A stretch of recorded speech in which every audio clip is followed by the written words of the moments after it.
Here's what no one tells you. This tiny strip of land is quietly leading the world in ways most people never realize. And the more you look, the stranger it gets. We're about to explore the most incredible places across Israel, from deserts that look like Mars to ancient cities buried in time. But before we do, there are some facts you need to hear. Because once you understand what's happening behind the scenes, the places we're about to visit won't look just beautiful, they'll make sense.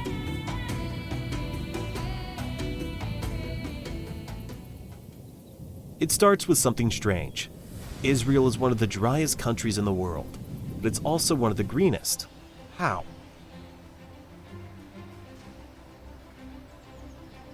They recycle nearly 90% of their wastewater, more than any other country on Earth.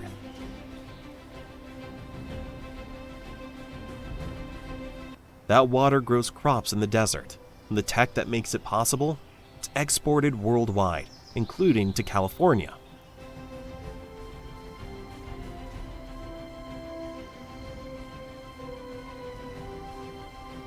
But agriculture isn't the only area where Israel defies logic. The country is about the size of New Jersey, and yet has more startups per capita than Silicon Valley. We're talking Waze, Mobileye, and original USB sticks, all born here.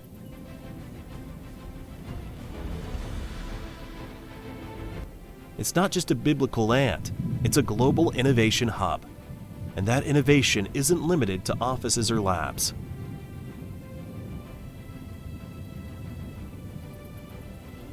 Even the cows are optimized. Israeli dairy cows produce more milk per animal than anywhere else on the planet.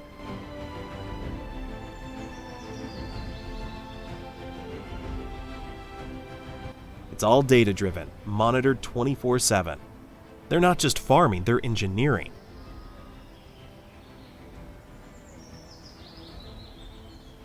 But while the tech looks forward, the land constantly pulls you back. Because under the surface, sometimes just inches beneath your feet, lie layers of history thousands of years old. Archaeologists dig here every week. Entire Roman streets, ancient scripts, even names straight out of the Bible. It's the only place on Earth where history doesn't just live in museums, it shows up in someone's backyard. And if you think that's an exaggeration, people here still mail letters addressed only to God, Jerusalem. And yes, they get delivered. Rabbis collect them and place them between the stones of the Western Wall.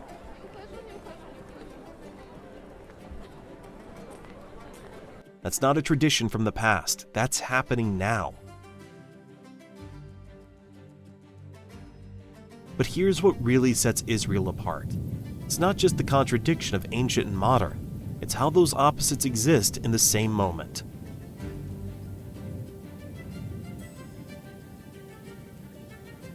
You can go skiing on Mount Hermon, 2,236 meters above sea level.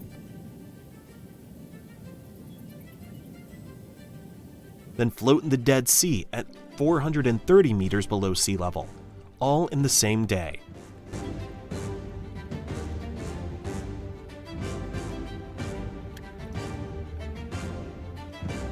You could hike across the entire country on a single trail, the Israel National Trail.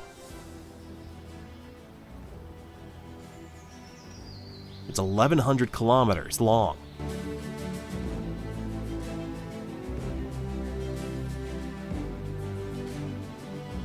Crossing mountains, deserts, and coastlines.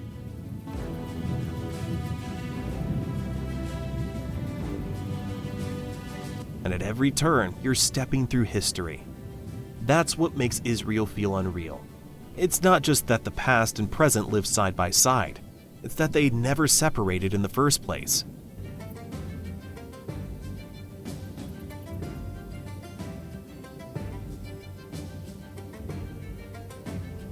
And the diversity? It's everywhere. Jewish, Muslim, Christian, Druze, Bedouin, different cultures, languages, food, music, all within a country you can cross in under 8 hours.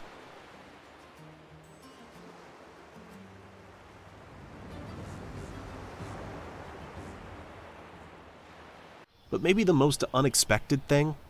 Israel isn't just surviving in the desert, it's exporting life from it.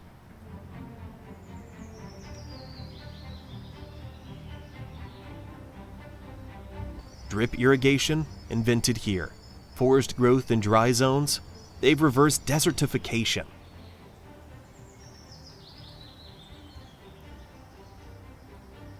And while most countries lost trees in the last 100 years, Israel gained them. It's the only country in the world that entered the 21st century with more trees than it had in 1900.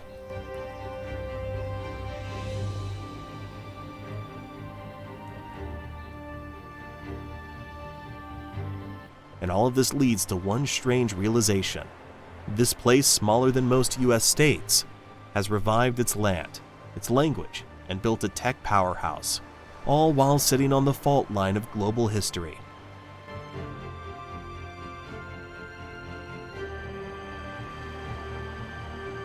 Now that you know the story behind it, it's time to explore the places themselves. Because what you're about to see will look completely different with all of this in mind.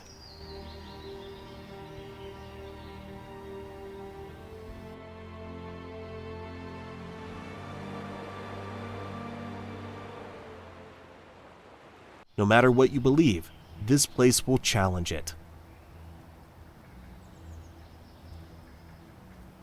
The old city of Jerusalem is just under 1 square kilometer, but it holds more power, history, and tension per meter than almost anywhere else on Earth.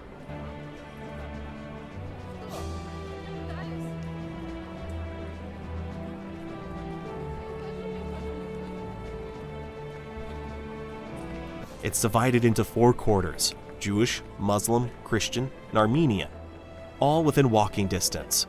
And yet what happens here can impact global politics.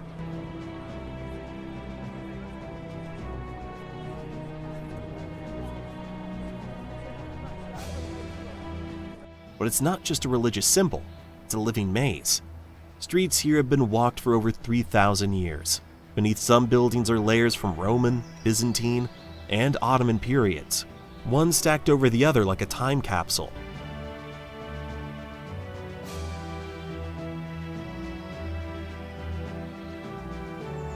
And here's the part no one tells you.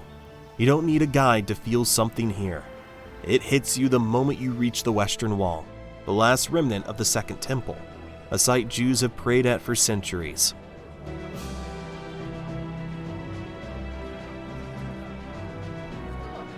Right above it, the Dome of the Rock, one of Islam's holiest sites, built on the same hill.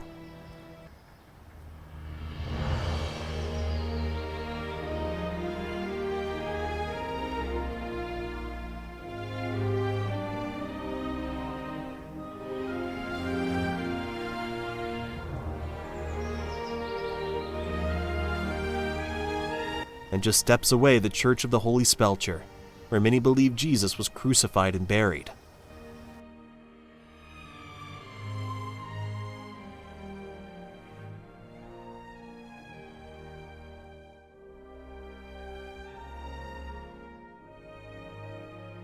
Three major religions, clashing, coexisting, colliding, all in a few hundred meters.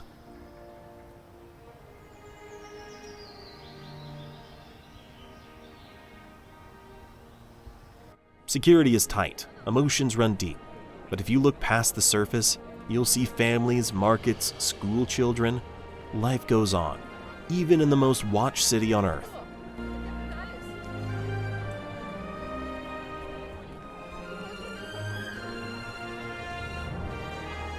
And here's the strangest part.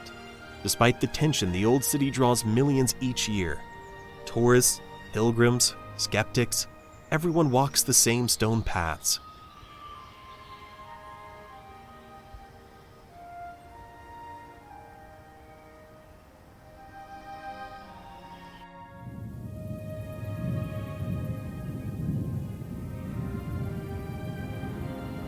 And once you've been here, you realize this place isn't just about the past. It's a mirror, showing the world exactly where it stands.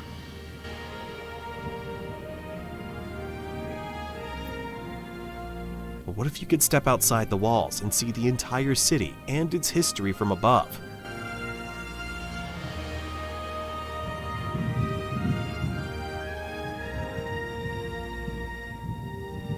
Because just across the valley, there's a hill that offers more than just a view.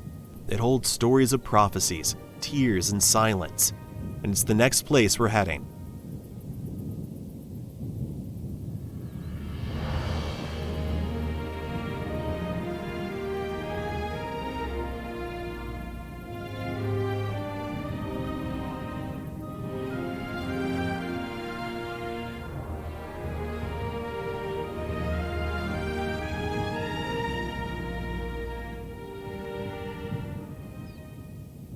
It looks like just a hillside, but this ridge overlooking Jerusalem holds centuries of prophecy, conflict, and memory.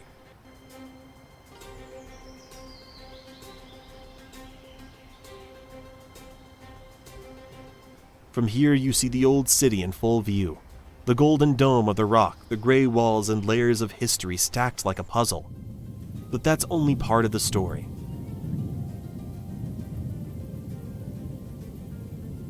The Mount of Olives is home to one of the oldest Jewish cemeteries in the world, with over 150,000 graves.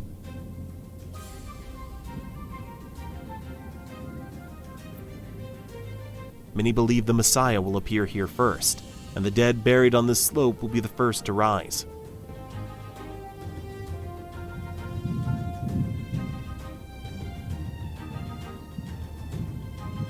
It's also a key site in Christianity. According to the New Testament, Jesus ascended into heaven from here. Today, pilgrims still walk the same path, stopping at churches like Dominus Flevit and the Church of All Nations.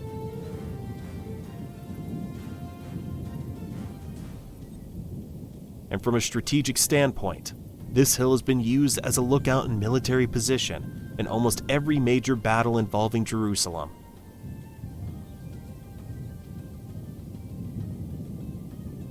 But what lies beyond this view? Because just beyond the ridge is a place that doesn't honor the fallen in ancient tombs. It remembers them with silence, concrete, and ash.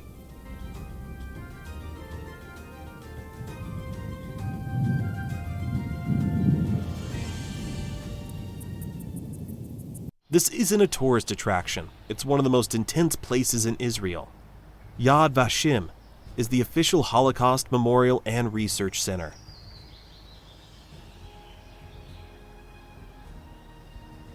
Set on the western slope of Mount Herzl, it tells the story of 6 million Jews murdered during World War II.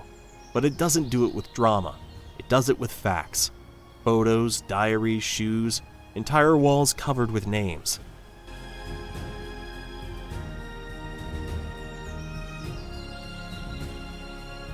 It forces you to confront the scale of loss, one person at a time. The Children's Memorial is especially haunting. A dark tunnel with flickering lights and names whispered through the air. It's not just a museum, it's a research center, a documentation project, and a warning.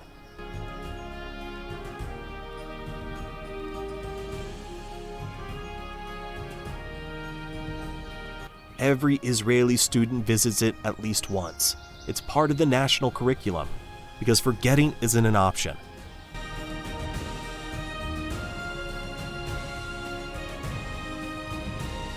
But Yad Vashem also has a forest, trees planted for the righteous among the nations, non-Jews who risked their lives to save others.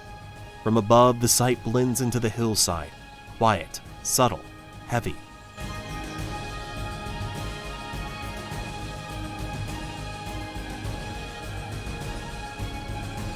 And after leaving, many visitors need time to breathe, which is exactly what the next place offers.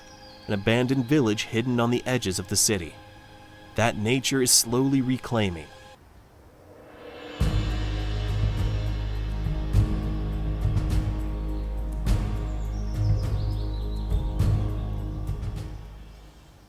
Life doesn't appear in many guidebooks, but it should. It's an abandoned Palestinian village just minutes from central Jerusalem, untouched since 1948. Stone houses without roofs, winding footpaths lost in grass, and a natural spring still bubbling in the valley.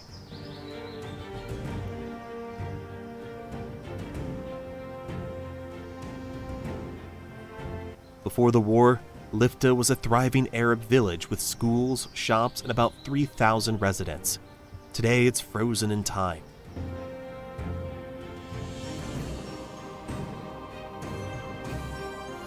No entry fees, no fence, you just walk in.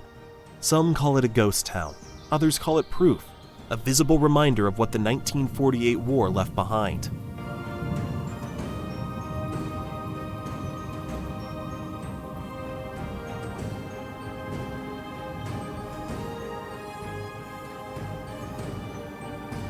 And here's where it gets more complicated. Lifta is the only pre-1948 Arab village abandoned during the war that still stands completely empty.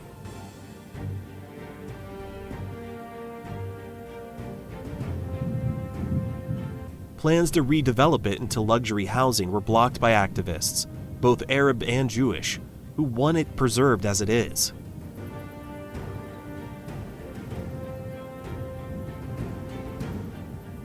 Walking here feels like trespassing on history. But leave the past behind for a moment, because now we're heading to a place that is still very much alive.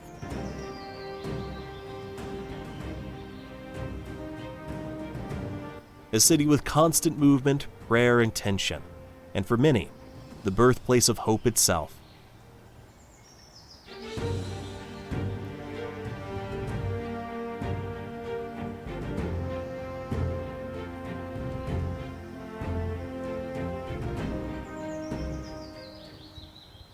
Bethlehem is only 10 kilometers from Jerusalem, but crossing into it feels like entering another country, because technically you are.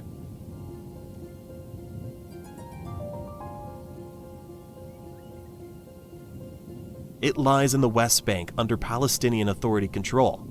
To visit, you pass through a military checkpoint, graffiti-covered walls, and into one of the oldest cities in the world.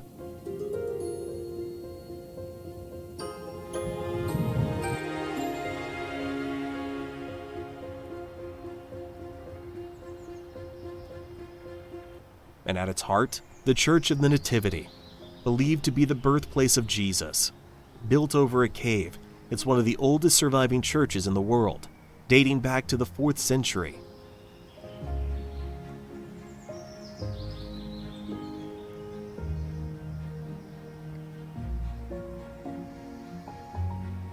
Pilgrims line up for hours just to touch the silver star on the floor that marks the exact spot. But Bethlehem is more than just one church. It's also a modern Palestinian city. Markets, street food, local food. The separation wall here has become a canvas for political expression. Even Banksy left his mark.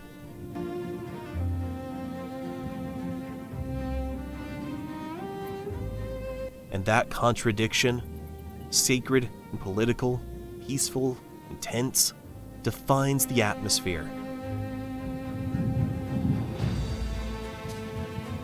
But now we're going far beyond the city walls.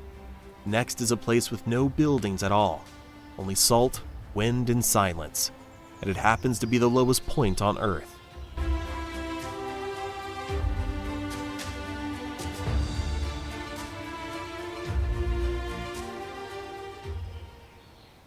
It looks like water, but it behaves more like oil.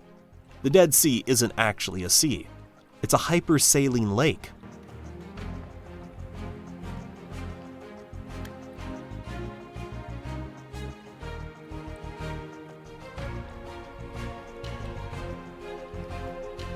At 430 meters below sea level, it's the Earth's lowest exposed point.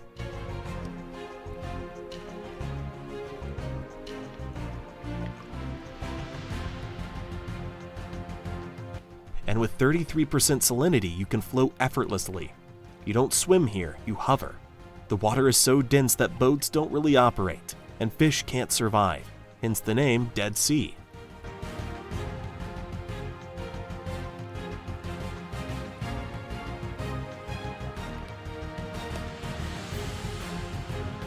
But the minerals in the mud are far from dead.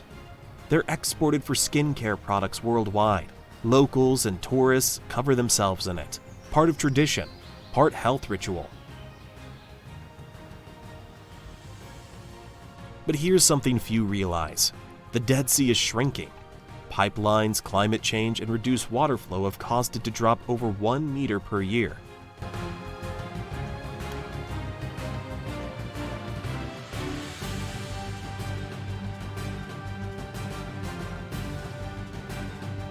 Entire beach resorts built decades ago now sit far from the water's edge. And if nothing changes, it could become 2 separate lakes in the near future.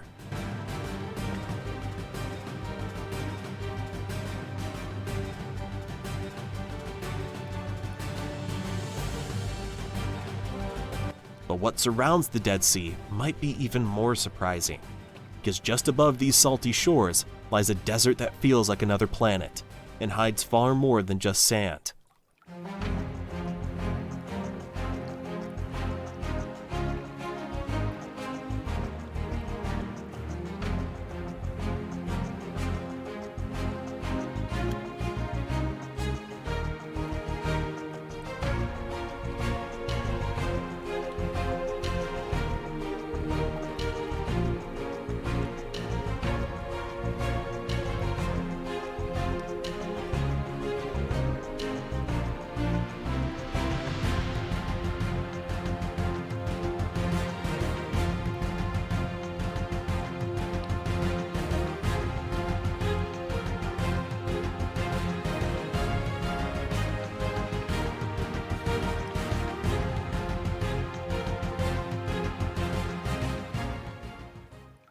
This desert isn't made of endless dunes. It's sharp, rocky, and vertical. The Judean Desert stretches east of Jerusalem toward the Dead Sea.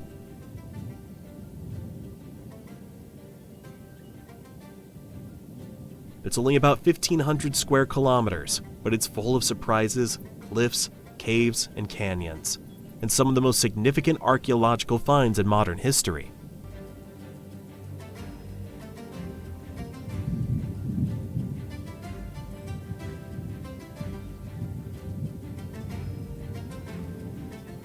The most famous?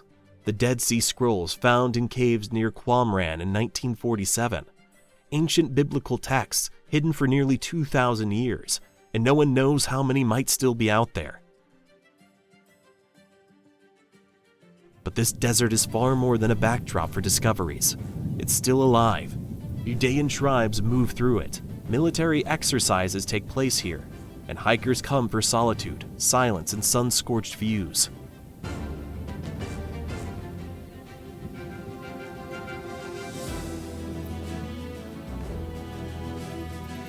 Temperatures can reach over 40 degrees Celsius in summer.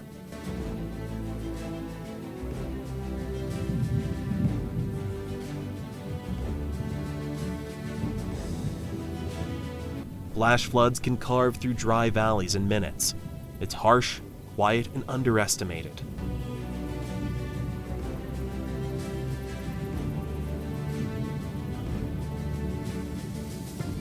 But hidden between cliffs is something unexpected. A lush pocket of green where waterfalls run and animals gather. A place that breaks all the rules of what a desert should be.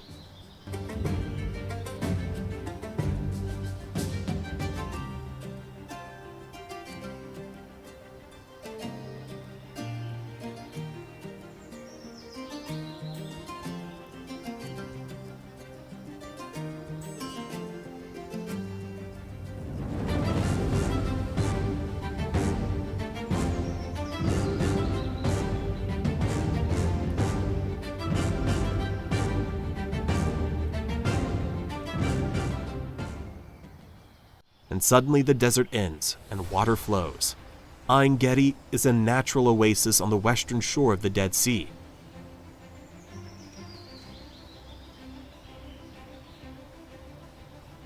Streams, waterfalls, and pools cut through rock that hasn't seen rain in months. It feels impossible, but it's real.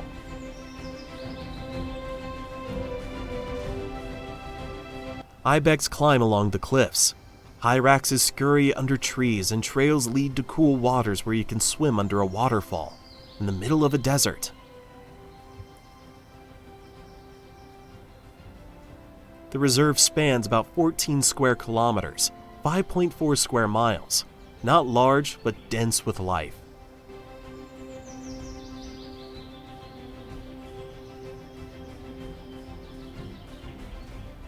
And history too. Ein Gedi is mentioned in the Bible as a place where David hid from King Saul. Archaeologists have found a 1,500-year-old synagogue here, complete with mosaic floors and inscriptions.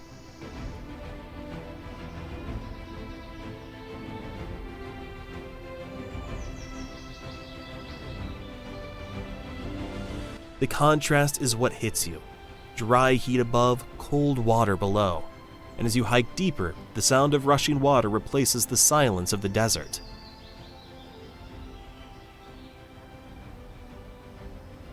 But just beyond these pools is a site that takes the harshness to the next level. A fortress built on top of a cliff, where hundreds made their final stand.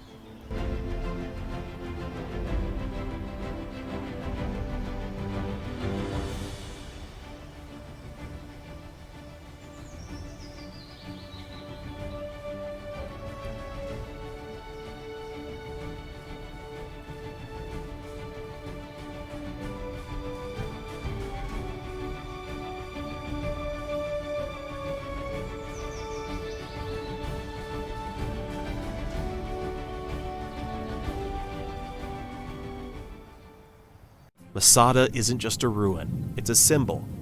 Built by King Herod around 30 BCE, this fortress stands on a plateau 400 meters above the Judean Desert.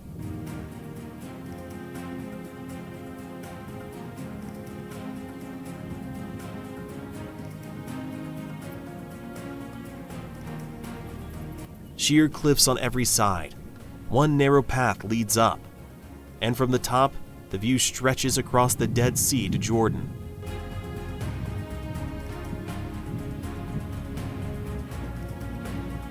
But it's not just the location, it's the story. In 73 BCE, after the fall of Jerusalem, nearly 1,000 Jewish rebels fled here to escape the Roman army.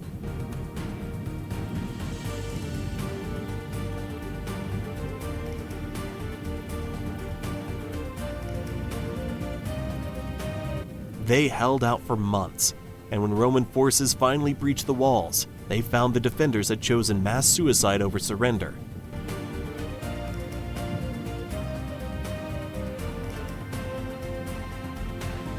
That's why Masada became a national symbol of resistance. For years, Israeli soldiers took an oath here: Masada shall not fall again.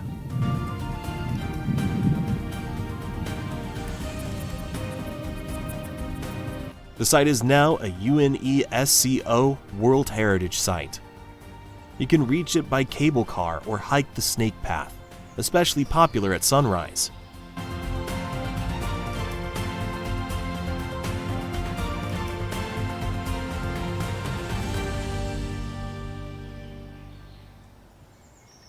The ruins are well preserved: bathhouses, palaces, storerooms. But after Masada, the land stretches south into something much stranger.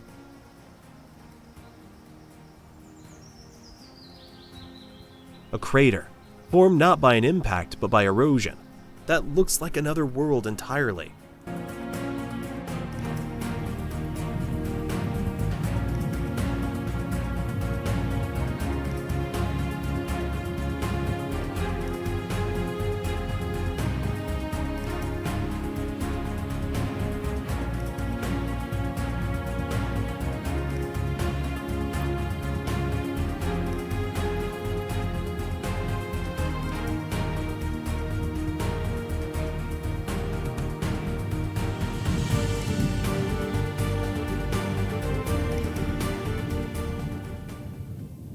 It looks like a meteor strike, but it's not.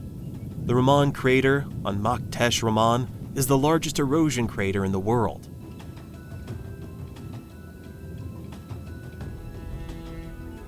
It's 40 kilometers long, 10 kilometers wide, and about 500 meters deep.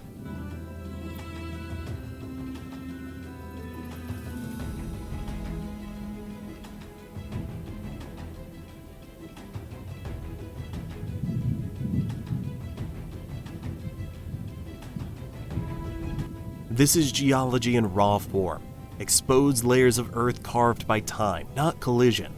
No other place in Israel looks like this.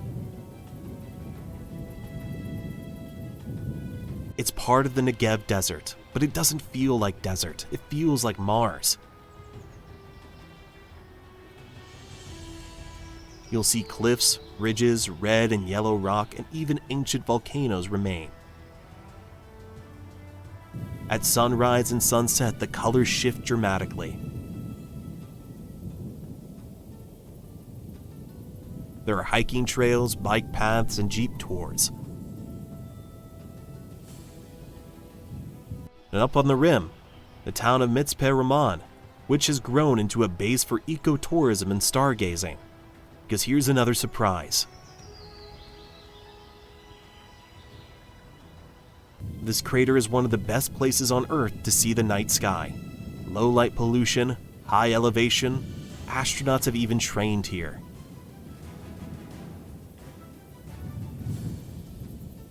But now we head even further south, toward copper mines, sandstone arches, and one of the oldest industrial zones in human history.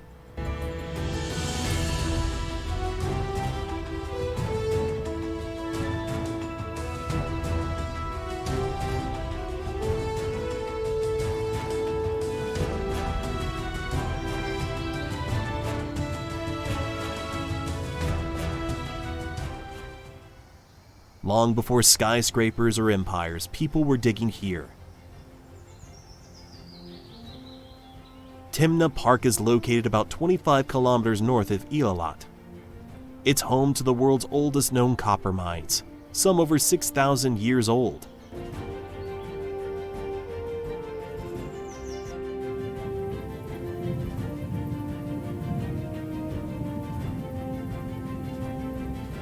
Ancient Egyptians came here to extract metal using fire, hammers, and manpower. The landscape here looks surreal.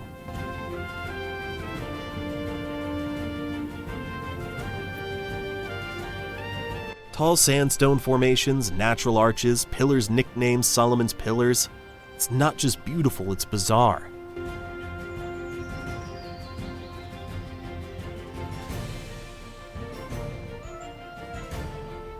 Archaeologists have found shrines, mining camps, even a temple dedicated to the goddess Hathor, all in the middle of nowhere.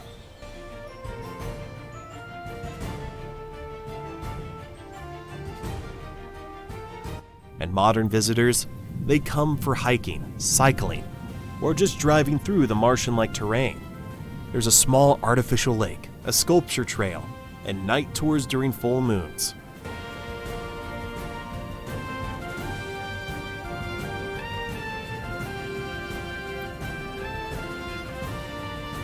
But here's the twist. Timna combines extreme history with extreme nature, a place where the oldest tools and wildest views exist side by side, and just beyond it lies the Red Sea.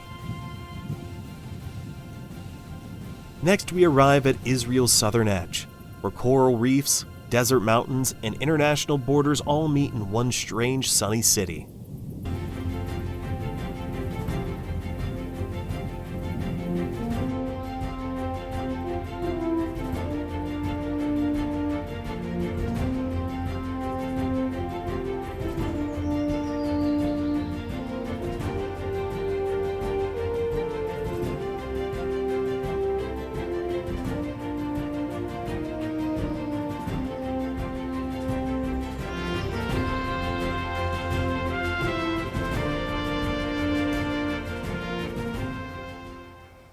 At the very tip of Israel, surrounded by desert, suddenly there's an ocean.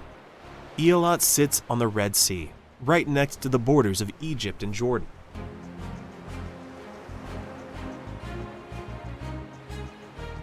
It's Israel's only port on the sea, and one of the country's top vacation spots.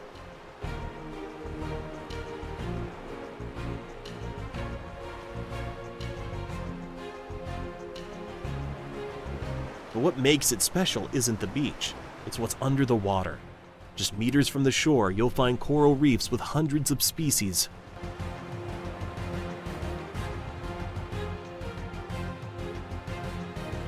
Snorkelers and divers come from around the world to explore them, no boat required.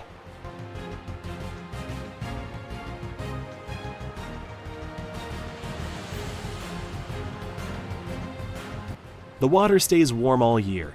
Visibility often reaches 30 meters, and in Dolphin Reef, you can swim near wild dolphins, no fences.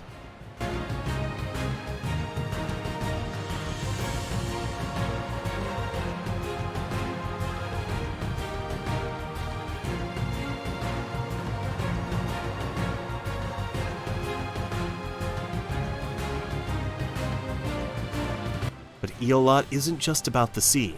Behind the city rise the Eilat Mountains, full of red rock, desert trails, and panoramic views. And nearby Timna Park, copper mines, and lunar escapes.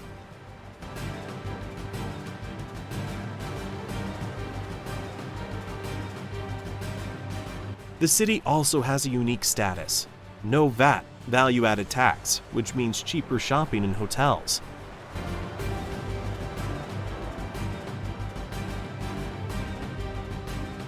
But now we leave the coast behind.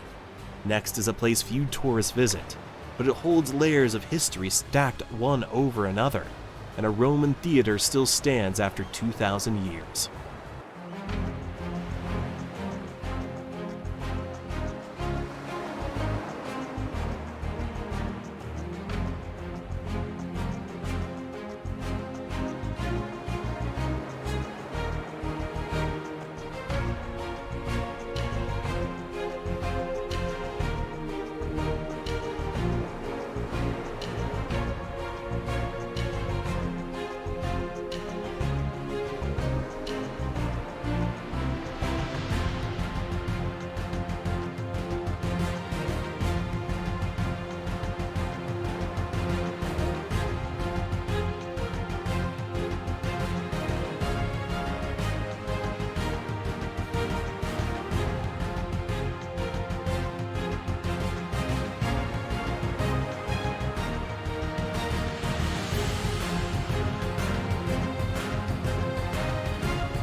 This is one of the most underrated archaeological sites in Israel. Beit She'an has been continuously inhabited for over 5,000 years.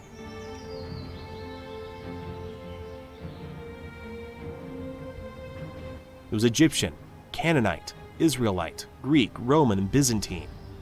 Today, what's left tells you everything about the layers of power that shaped this region.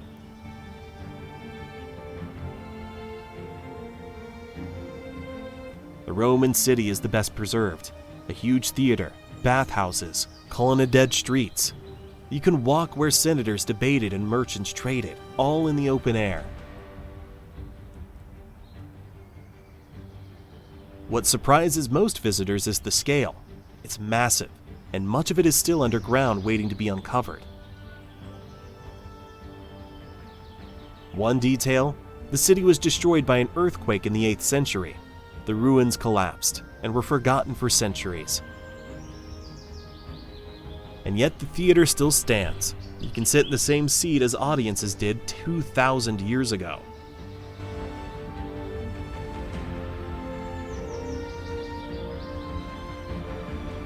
Today the national park is quiet.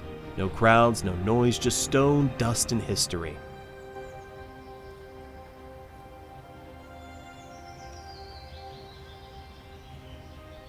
But now we move to something very different. A peaceful hill on the lower Galilee, covered in trees, and known for one of the most mysterious events in the Bible.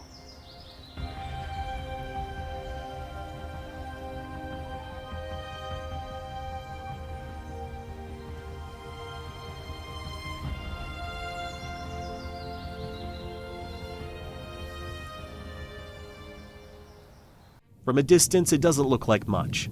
Just a rounded hill rising above farmland. But Mount Tabor, at 575 meters, holds deep religious significance. Many believe this is the site of the Transfiguration, where Jesus was seen speaking with Moses and Elijah, glowing in divine light.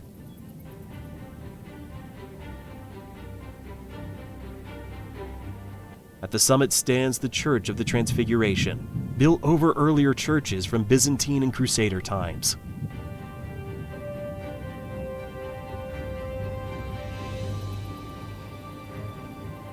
The modern church was completed in 1924, and its interior is stunning, especially when light pours through the stained glass.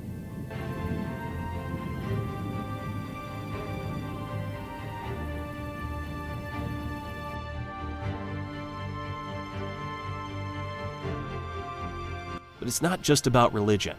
The view from the top stretches across the Jezreel Valley. It was once a strategic location, and many battles were fought here, from ancient times to the Napoleonic era. You can hike to the summit or drive up a winding road through forests. It's peaceful now, quiet, calm, almost timeless.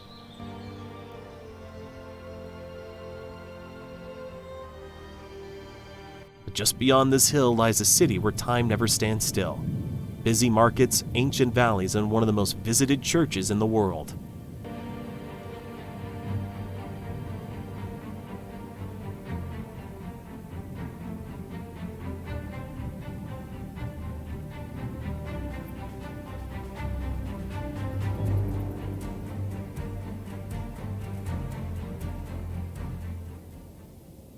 Nazareth is known worldwide as the childhood home of Jesus, but today it's a busy Arab majority city, the largest in northern Israel.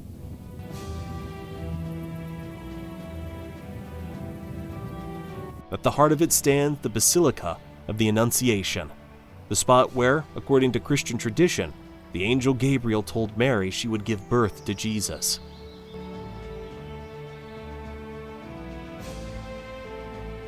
The church is one of the most important to Christianity, and also one of the largest in the Middle East.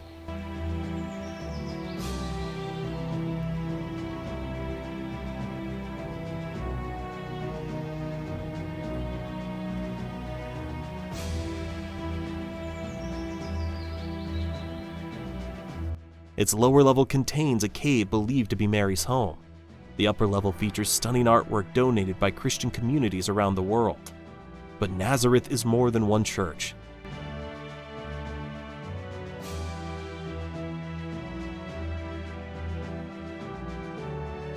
The old city has narrow alleys, spice shops, bakeries, and markets full of life. It's a blend of history and daily routine, Christian and Muslim, modern and ancient.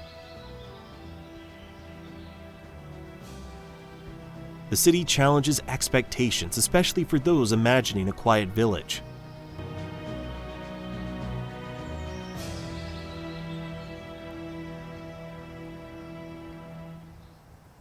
But not far from here is a body of water with far more stories than it should fit, where Jesus walked, fishermen sailed, and empires gathered.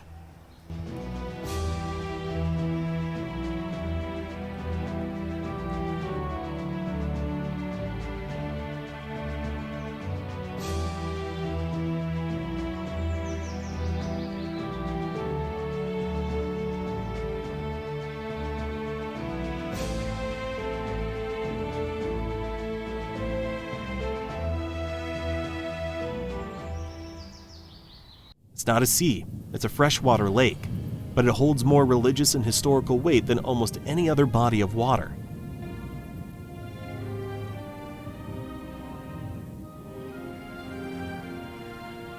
The Sea of Galilee, or Lake Kinneret, is about 21 kilometers long and 13 kilometers wide.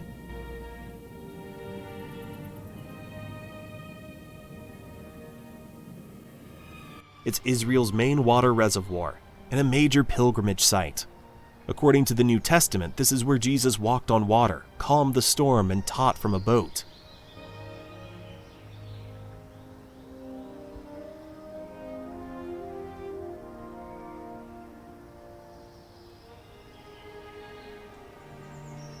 Many of those places are marked today with churches, ruins, and trails. But the lake isn't just religious. It's also surrounded by hiking trails, hot springs, and archaeological sites.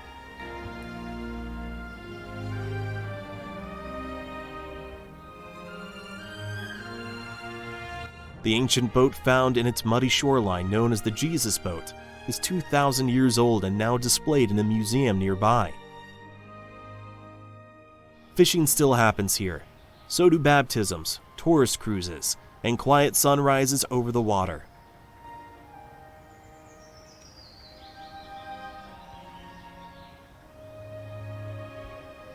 But above this lake rises a cliff, one with caves, views, and steep drops, and a history that ties all of it together.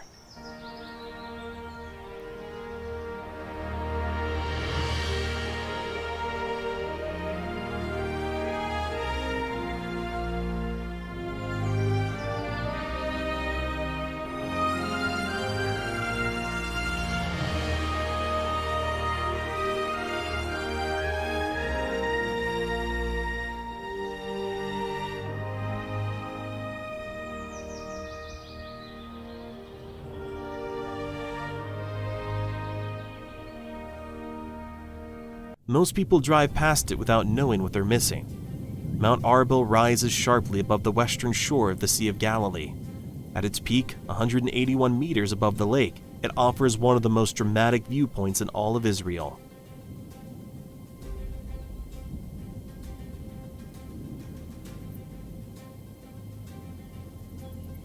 But it's not just about the view. The cliffs here hide ancient caves carved into the rock, once used as homes, hideouts, and even fortresses.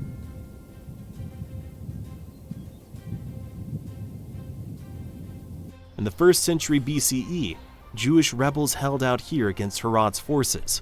Some were thrown from the cliffs, others died defending them.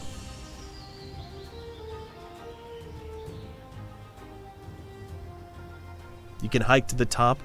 The trail is steep, with metal handles bolted into the rock. But the reward is silence, space, and a panoramic sweep across history.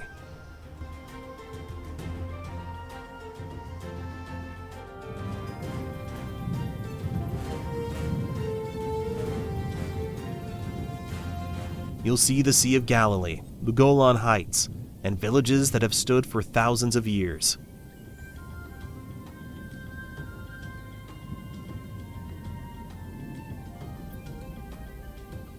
And just north of here is a place that seems completely different. Wetlands instead of cliffs, birds instead of warriors, and a migration routine for millions.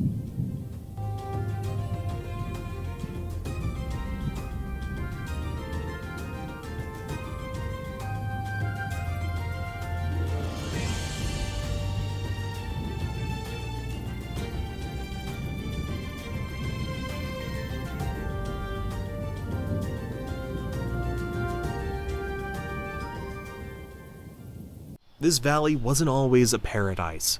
The Hula Valley was once a swamp.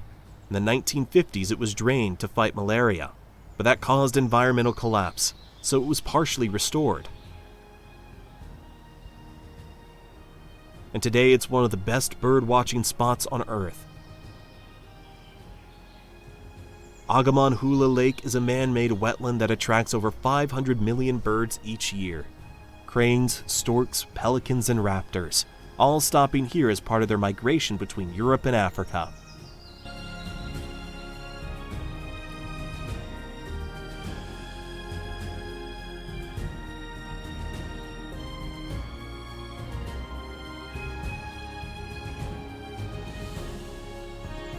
You can bike or walk along the paths, or take a guided safari cart through the reserve. There's also an observation tower with telescopes and thermal cameras.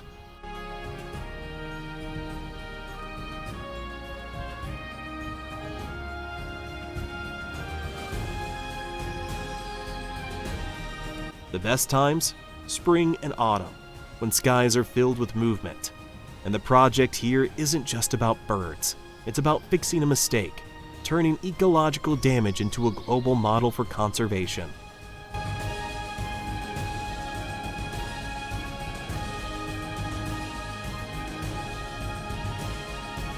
But if you keep heading north, the birds disappear and suddenly you're climbing the highest mountain in Israel, where snow falls, tanks roll, and the air feels thin.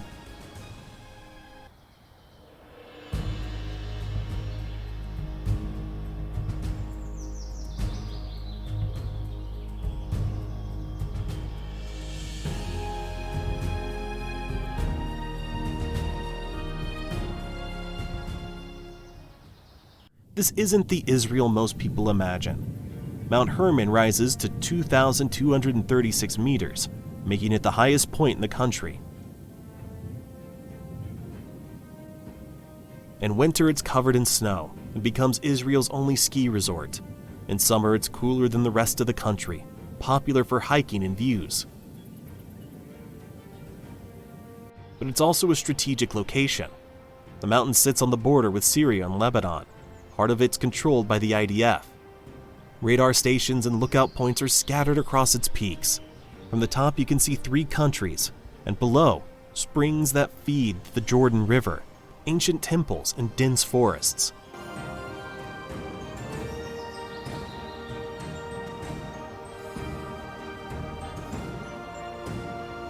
In Jewish tradition, it sometimes is linked to the giving of the Torah. In Christian tradition, some believe it may have been the site of the Transfiguration. But for most visitors, it's simply surreal. Ski lifts and soldiers, snow and surveillance, peace and tension, all in one frame.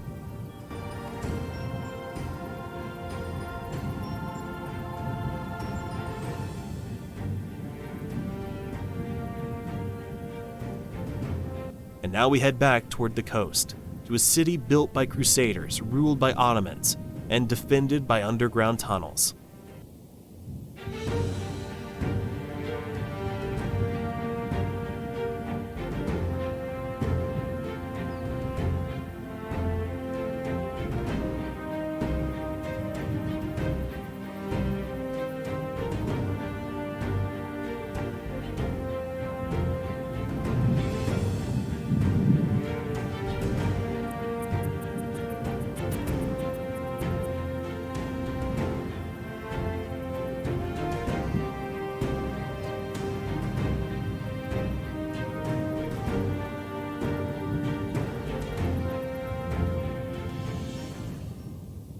Acre looks calm on the surface, but underneath it's hiding an entire city.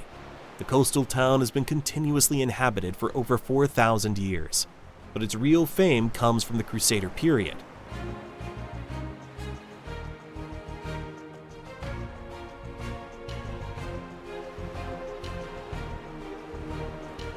In the 12th and 13th centuries, Acre was the capital of the Crusader kingdom of Jerusalem.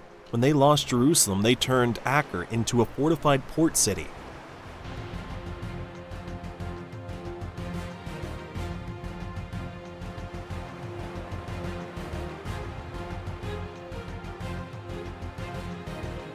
Today you can visit underground halls, secret tunnels, and massive walls built to resist invasion.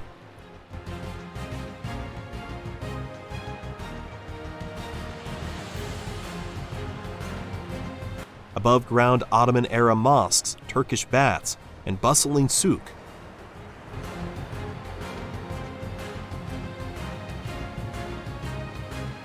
The port still operates.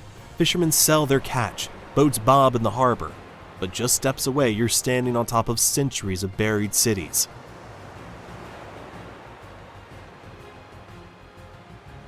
Acre is a UNESCO World Heritage Site, not because of one building, but because of the layers, and it's still alive. Jewish, Muslim, Christian communities all live here.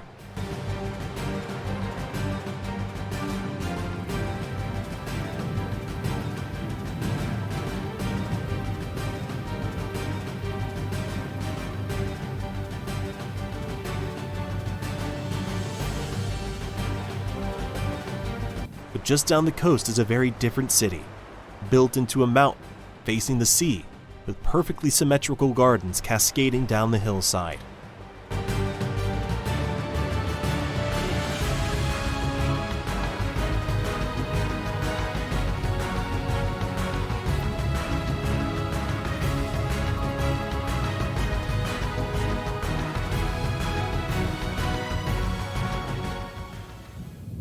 Haifa doesn't shout, it blends.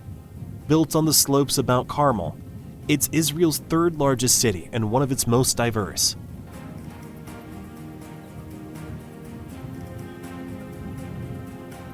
Jewish, Muslim, Christian, Druze, and Baha'i communities all share this urban space.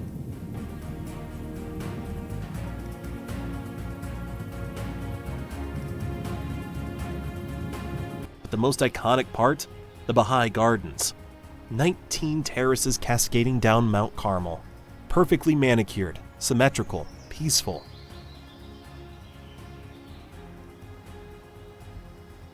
At the center, the golden dome shrine of the Bab, one of the holiest sites in Baha'i faith.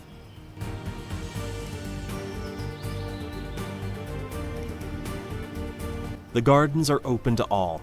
No admission, no proselytizing, just silence, order, and green symmetry above a busy port.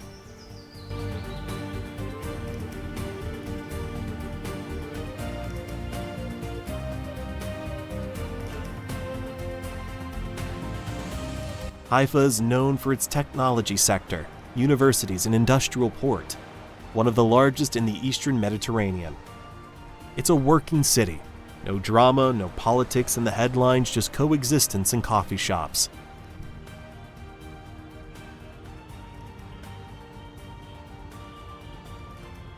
But just inland lies something older, much older. A hill that was once a military base, a religious center, and a place where archaeologists found one of the earliest references to the name Israel.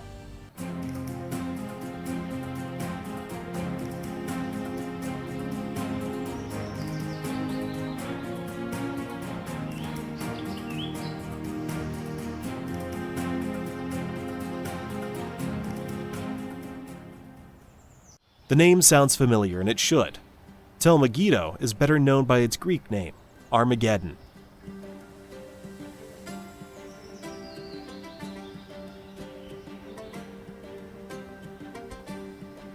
This ancient hill in North Israel was once a powerful Canaanite city.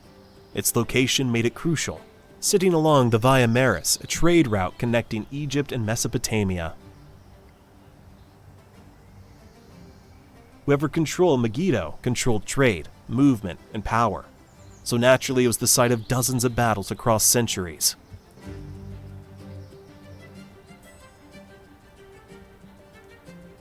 Today, the archaeological mound, or Tel, reveals 25 layers of civilization.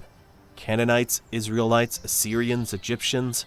There's a giant water tunnel, city gates from Solomon's times, stables and temples, even an inscription referring to a king of Israel, one of the earliest ever found.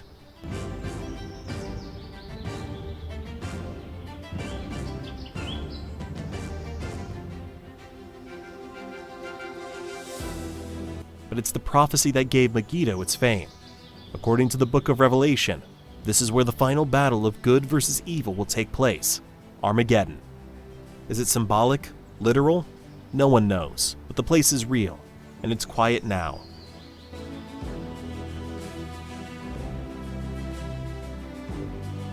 Which makes the next stop even more surreal. A Roman city on the sea, built by a king obsessed with architecture and ego.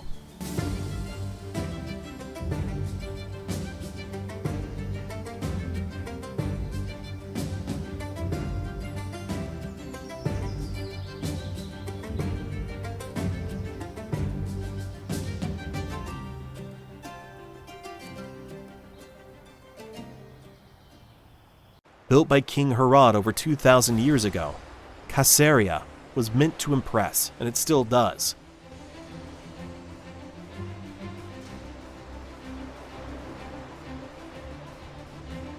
Located midway between Haifa and Tel Aviv, Caesarea was once a major Roman port.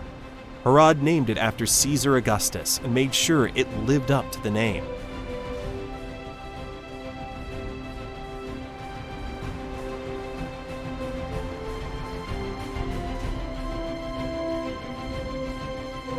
There's a massive amphitheater still used for concerts today, a hippodrome for chariot races, public baths, aqueducts, frescoes, and the engineering, advanced even by modern standards, artificial harbors, underwater concrete, and drainage systems.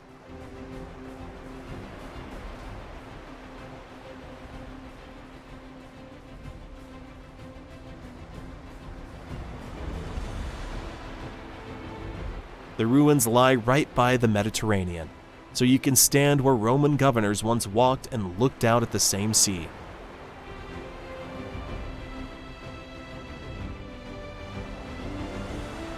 In fact, Pontius Pilate, the Roman prefect who sentenced Jesus, lived right here. An inscription with his name was found on site.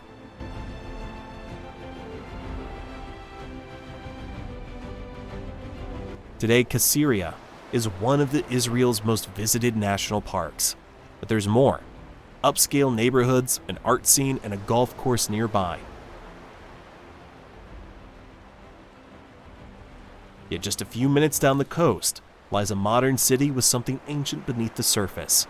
A coastline that hides both history and cliffs.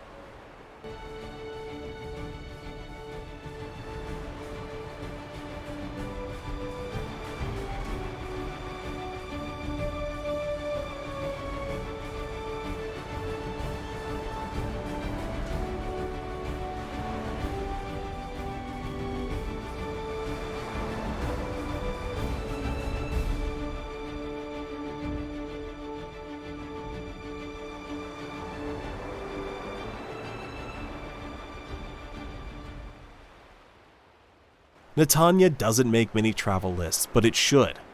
This seaside city about 30 kilometers north of Tel Aviv is built on high cliffs overlooking the Mediterranean. It's known for its beaches, paragliding, and long promenades. But dig a little deeper and you'll find hidden history.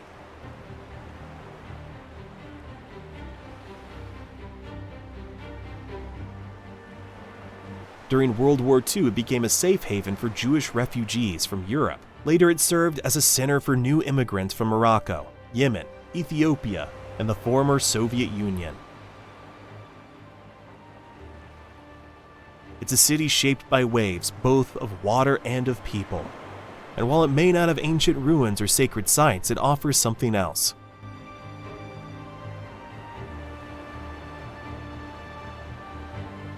Relaxation, clean beaches, sunset cafes. Walk along the cliff-top trails and you'll see paragliders floating above the sea. Or head down to the sand for swimming, surfing, or just quiet.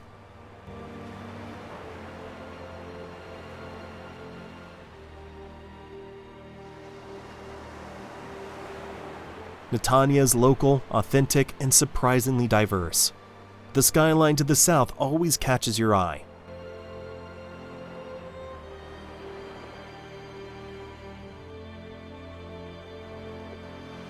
But coming next is the city that never stops moving, where modern life, nightlife, tech, and history all collide on the same boulevard.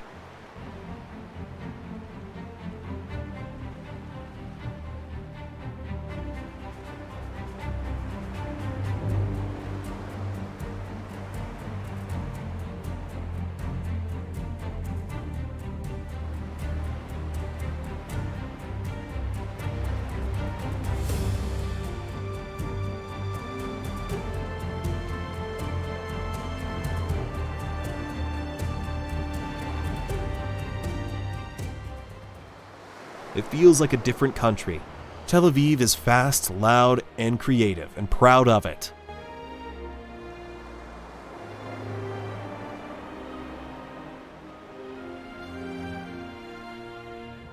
Founded in 1909 on sand dunes north of Jaffa, it's now Israel's economic and cultural capital. Skyscrapers rise above Bahu's building.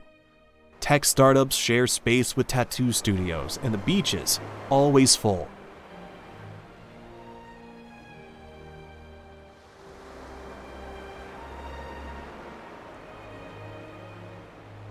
It's known as one of the most liberal cities in the Middle East. Nightlife, food, LGBTQ+ pride, all out in the open. But Tel Aviv also has depth.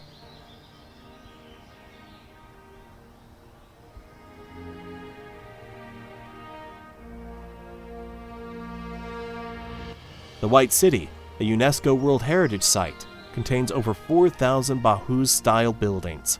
The Carmel Market pulses with smells, colors, and shouting. And nearby, the Yitzhak Rabin Memorial reminds visitors of the cost of peace. Every block feels different. Trendy Negev Zedek, startup-heavy Sarona, the bohemian Florentine, and yet just to the south it all began, in a port town that's older than history itself.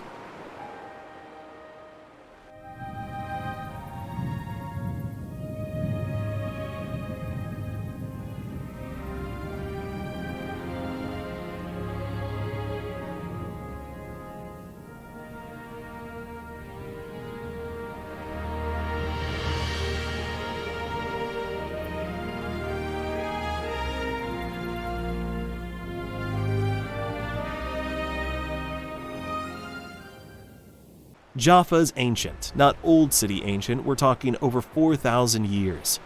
Egyptians, Phoenicians, Romans, Crusaders, Ottomans, all passed through here, and yet Jaffa remains very much alive.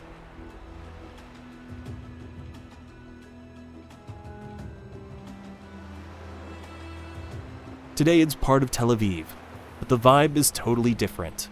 Stone alleyways, art galleries, a flea market that never really ends.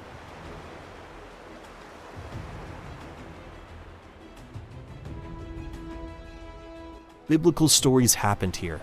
It's where Jonah set sail before being swallowed by the whale, and where Peter received a vision that would change Christianity forever.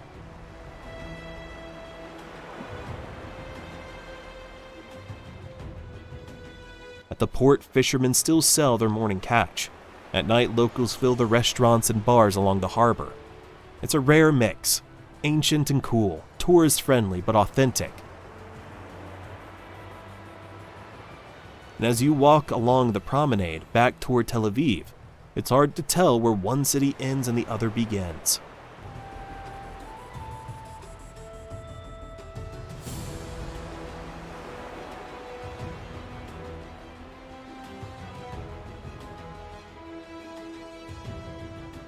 But farther south, the crowd thins out, and you reach a city with fewer stories, but a powerful connection to trade, ships, and war.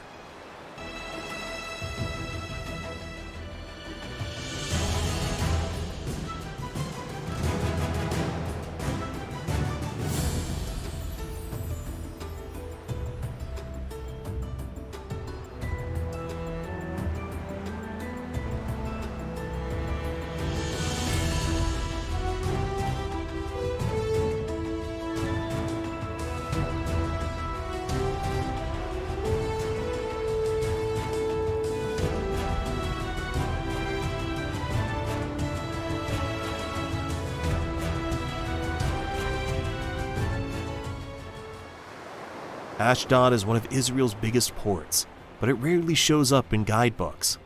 Located about 40 kilometers, 25 miles south of Tel Aviv, it handles 60% of the country's cargo.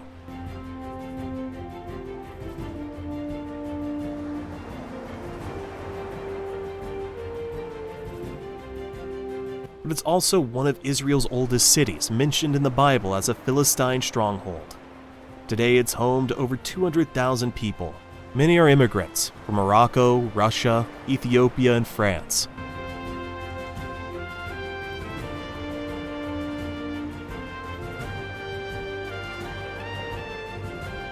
The result, a city with global flavors, especially when it comes to food. There's a beautiful beach promenade, modern art museum, and sand dunes on the city's edge.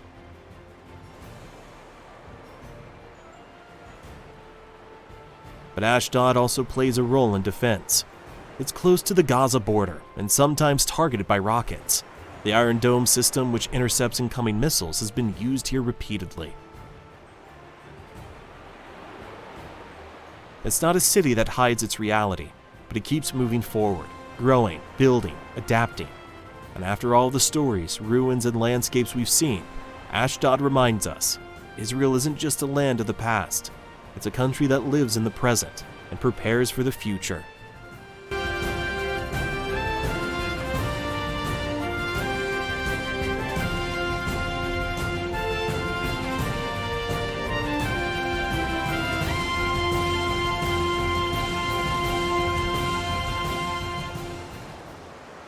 This wasn't just a list of locations. It was a look at how place, memory, and identity all overlap, sometimes peacefully, sometimes not. In Israel, every city, every ruin, every road carries weight, religious, political, personal, and often all three at once.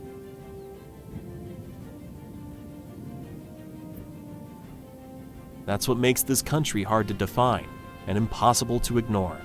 Whether you come here for history, the landscapes, or the people, you leave with questions you didn't arrive with. And maybe that's the point.